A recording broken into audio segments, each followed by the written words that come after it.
Hey guys, Professor Bill, Comic Book University, and Exciting Comics, issue number 1. Not too shabby. Okay, so yes, I was specifically sent this comic book digitally. I didn't get the big, but I was sent it digitally and said, hey, by all means, review if thou wished. They didn't quite do the Norse accent thing, but you get what I'm saying. And yeah, I'm more than happy to. I believe that this comic book is supposed to come out on Wednesday, the 13th of February, which would be cool. Which would be cool to actually see a physical copy. And yeah, I would probably consider buying one because big old anthology book with 3 different stories in this, 3 different characters, only $1.99. Not too shabby. I think anybody's got $1.99 to spare for 3 pretty cool stories. All right, so let's get started on this, shall we? We got a whole bunch of people. I don't think I can actually go into all of them, but we got part 1 with a hero called Blackjack. Creators Bradley Golden and John Crothar, Carlos Tron, Mickey Clausen, and Hector Negretti. Golden and John Crothar are the writers, and Carlos Tron is the artist. Then there's Crimson Scorpion, creator Ben Dunn and David Furr. Furr does the writing.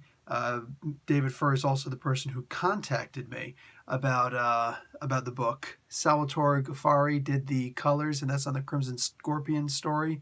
And then there's Madame Mask. Let's see, creator and writer David Daoub. So, and pencils by Spike Jarrell.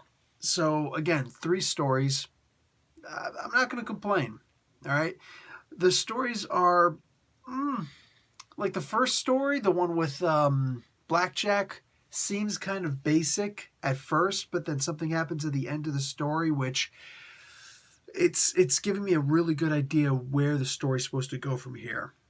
She winds up getting a little too excited in her war on crime. Something really bad happens, and she's potentially going to have to live with these consequences at this point.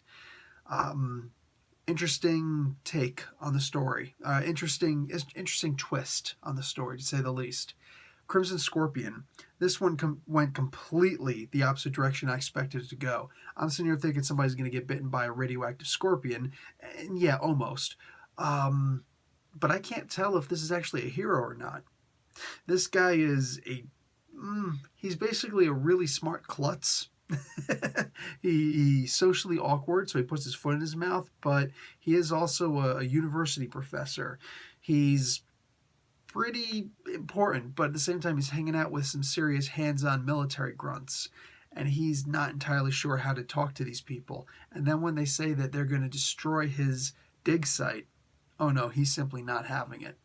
So he winds up getting himself bitten by one or several of these magically irradiated scorpions, and I'm not so sure if he's completely in charge of his senses, responsible for his faculties at this point. He seems a little out there. So that was very surprising. And then the Madame Mask story, I had some problems with the art, the consistency with the drawing is what it is, but I'm still not necessarily disappointed by it. The story, I'm going to say that Madame Mask is probably the weakest of the stories here. That's not to necessarily say that it's a bad story, but a lot of the things that are offered here are somewhat forgettable. So it's not the strong suit. So I guess I understand why it's in the back of the book, but still worthy of being in the book, absolutely. I'm interested in seeing where all of these characters go. I don't have a particular favorite. But if these guys and it's Antarctic Press, mind you, they right up here approved by the Antarctic Code Comics Code Authority, which is pretty freaking funny in and of itself. I am interested in seeing where Antarctic Press goes, because I reviewed one of their comics before. This will be the second one that I'm reviewing, and yeah, I don't know, man. Like it's a hard thing to say. This is one of those much smaller companies, but they put their stuff out there, and while you can see that they're following the appropriate patterns that comic books typically follow, too many comic books reviews this week, guys. But more than that, they do things a little bit differently. Case in point, I like that the text box, whenever the guys are speaking, oh, everything's capitalized, as is typical in comics. However, when there's the text narration boxes, those utilize capital and mostly lowercase letters, which I can't remember the last time I've seen that in comic books. So they're actually following proper capitalization rules. So therefore, they're actually looking out for grammatical syntax, which is cool. As a university professor, always nice to see. However, there are a couple of things good and bad. I like how they're doing the font. It's not your typical Comic Sans font.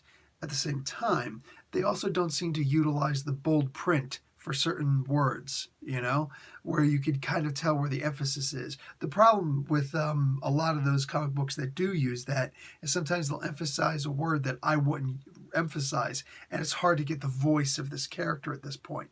But here, I didn't see anything bold-faced, which means that there was essentially no emphasis, or we had to make our own emphasis, which I'm fine with. But I've noticed that it always seems to help with the reading flow, because it's like you're setting short-term goals in your reading, and it's actually helped me to speed read with comic books in a way that I don't speed read with novels. So interesting. It's funny, the lettering on this comic book was probably the thing that surprised me the most with all three of the stories, and they're all done by, it looks like, different people. But I was very interested in the characters, all of the characters, especially the first two. Extremely interesting, and I'm looking forward to see how their progression is going to go from this point on. They left us with some seriously interesting points. Issue 2, kind of mandatory at this point. All right, guys, Professor Bill, Comic Book University. Class dismissed.